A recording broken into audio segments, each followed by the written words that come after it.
बच्चों, आज हम प्रूव करने जा रहे हैं कि √3 एक इरेशनल नंबर है। बेटा, इसमें कई बार इस तरह के क्वेश्चन आते हैं, √3 आ जाता है, √5 आ जाता है, √11 आ जाता है, √n आ जाता है। ये बहुत ही आसानी से किया जा सकता है। अब इसको कैसे करना है, इसको स्टेप वाइज हमें समझना है। ठीक है, सबसे पहले ये देखो, यहाँ लिखा इरेशनल है, हमें इरेशनल प्रूव करना है। हम इसका अपोजिट ले लेंगे, हम इसको रेशनल मान लेंगे। हम इसको समझ लेंगे कि एक रेशनल नंबर है। तो हम क्या करेंगे, इसको देखो, लिखेंगे पहले, let us assume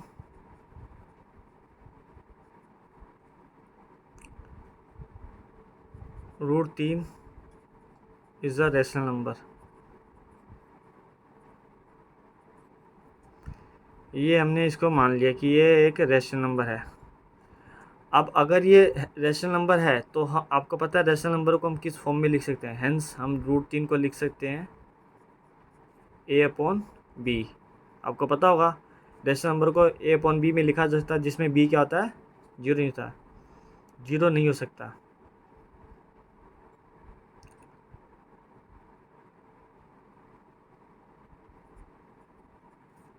यहाँ लिख दो कैन बी रिटन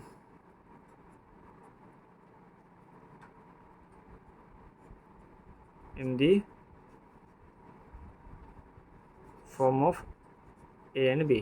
ठीक है, where b does not equals to 0। इतना हो गया। यहाँ पे एक बात और लिखनी है जो सबसे ज़्यादा इम्पोर्टेंट है, वो लिखनी है कि a एंड b आर को प्राइम नंबर।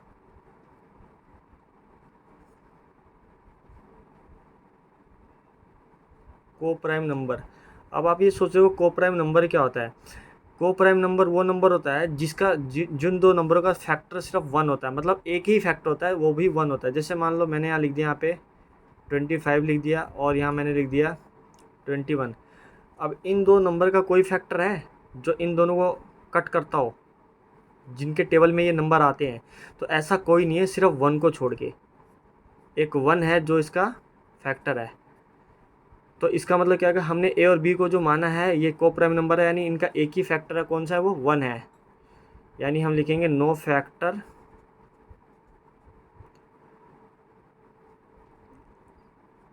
Other than 1।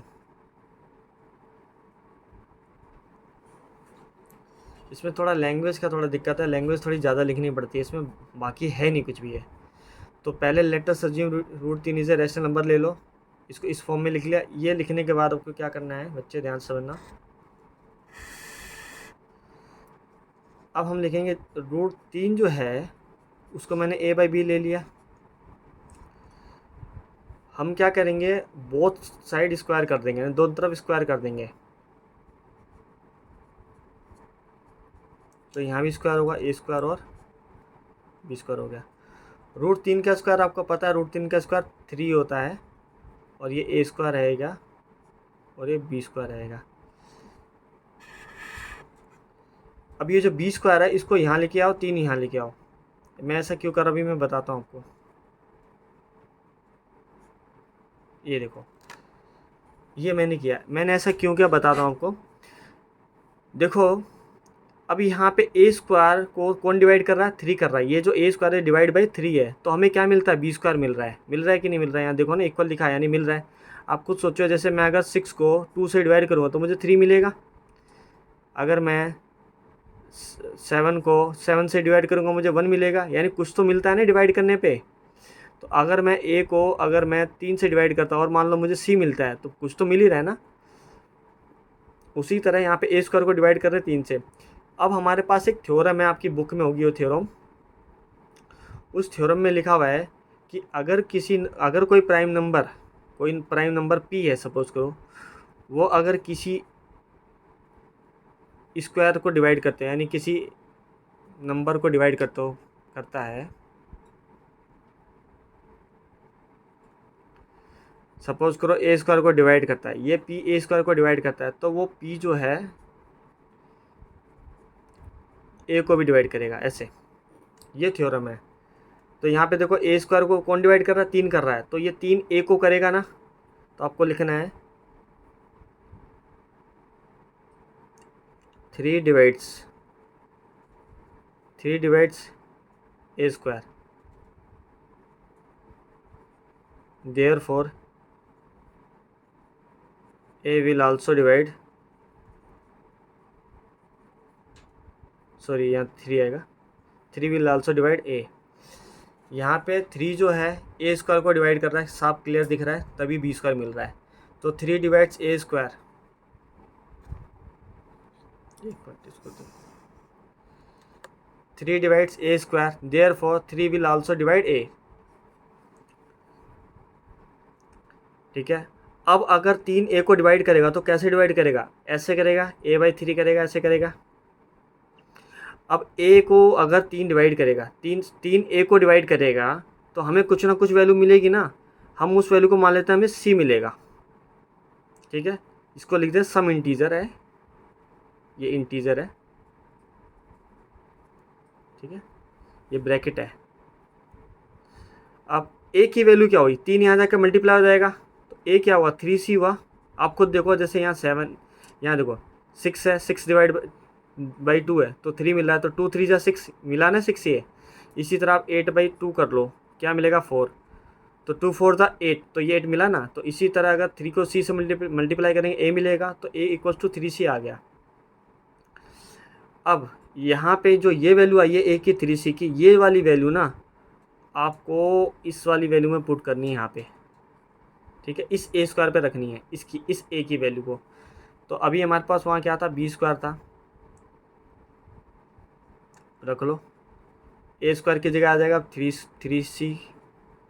और देखो यहाँ पे स्क्वायर है, यहाँ पे a की वैल्यू क्या है, ये 3c है ना, और यहाँ स्क्वायर है तो ये स्क्वायर हो गया। और ये क्या था 3, ये 3 आ गया।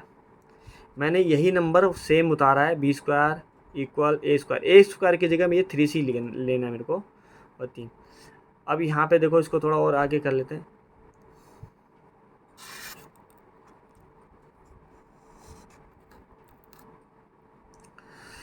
अब यहाँ देखो बी स्क्वायर तो ऐसे ही रहेगा, 3 का स्क्वायर करेंगे 9c स्क्वायर आ जाएगा, और ये 3 तो है ही। अब ये 3 जो है इस 9 को डिवाइड करेगा तो क्या आएगा हमारे पास, अब हमारे पास आएगा बी स्क्वायर, ऊपर आ गया 3c स्क्वायर, ये 3 इसके नीचे आ जाएगा। तो अब हमारे पास क्या आएगा, एक मिनट,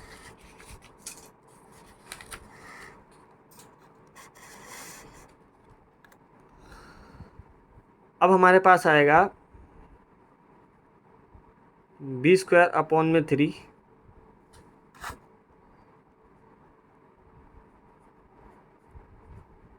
सी स्क्वायर। अब आप फिर से यहाँ पे एक बात नोटिस करिए, अब यहाँ पे जो है बी स्क्वायर को 3 डिवाइड कर रहा है तो सी स्क्वायर मिल रहा है, बी स्क्वायर को 3 डिवाइड कर रहा है यहाँ पे तो सी स्क्वायर मिल रहा है, तो बी को भी करेगा 3। तो ये जो लैंग्वेज अभी हमने लिखी थी यहाँ पे 3 डिवाइड्स ए स्क्वायर, तो यहाँ पे लिखोगे 3 डिवाइड्स बी स्क्वायर, तो हम यही चीज़ लिखेंगे यहाँ पे, पीछे करते हैं इसके,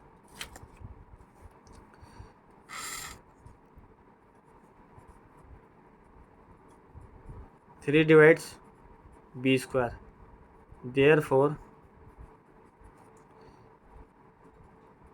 3 will also divide b। अब हमें स्टार्टिंग में हमने क्या माना था कि a और b के क्या हैं, सिर्फ a और b क्या को प्राइम नंबर है। हमने स्टार्टिंग में बोला था ना कि a और b के कोई नहीं है।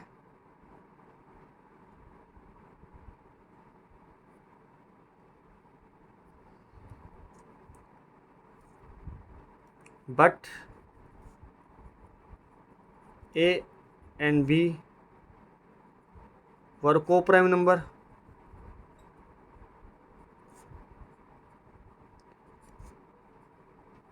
ये दोनों क्या थे, को प्राइम नंबर थे। Hence a and b are not coprime number.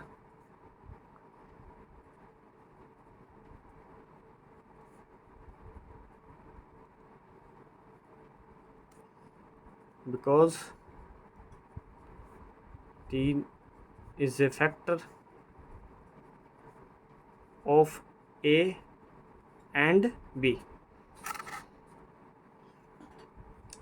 3 जो है फैक्टर है ए एंड बी का, तो ये कोप्राइम नहीं हुआ ना, इसलिए बाई कॉन्ट्राडिक्शन, बस इतना लिखना है, by contradiction √3 is an irrational number.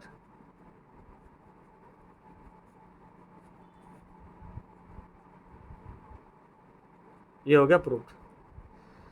कहने का मतलब क्या है, ये जो पूरा क्वेश्चन है इसमें समझो मेरी बात, √3 को कोप्राइम नंबर मान लो, मतलब इसका coprime number, sorry rational number मान लो, और √3 को जब आप रेशनल मानोगे तो आपको पता है रेशनल नंबर क्या होता है, ए अपॉन बी होता है, और ए अपॉन बी है, और हम इसको ये मान लेंगे कि वो कोप्राइम नंबर है, यानी ए और बी का कोई फैक्टर नहीं है अदर देन 1। अब हम ए और बी का एक फैक्टर निकाल देंगे, वो 3 ही निकाल लेंगे, 3 ही निकलेगा, क्योंकि यहाँ पे √3 है। अगर यहाँ √5 होता तो ए और बी का क्या निकलता है यहाँ पे कॉमन फैक्टर 5। अगर √11 होता, इसी तरह √17 होता, मतलब जो भी होगा यहाँ पे वही आएगा। आप खुद देखो, सपोज करें 5 होता है तो यहाँ √5 आता, यहाँ पे √5 आता, यहाँ पे √5 का स्क्वायर होता तो यहाँ 5 आता, और 5 फिर यहाँ आता 5, तो अब यहाँ ए स्क्वायर 5 को डिवाइड करेगा, सॉरी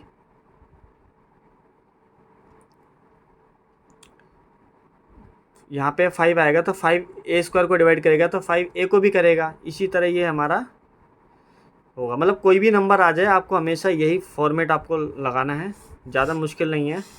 बोर्ड पे थोड़ा आसानी होता है, इसमें थोड़ा बोलने में थोड़ा इसमें दिक्कत आ रही है मेरे को, फ़ोन पे दिक्कत है, मेरे फ़ोन में रेजुलेशन ठीक नहीं आ रहा है, लेकिन है इसी तरीके से करना है, 1-2 बार कोशिश करना, हो जाएगा, बहुत आसान है ये।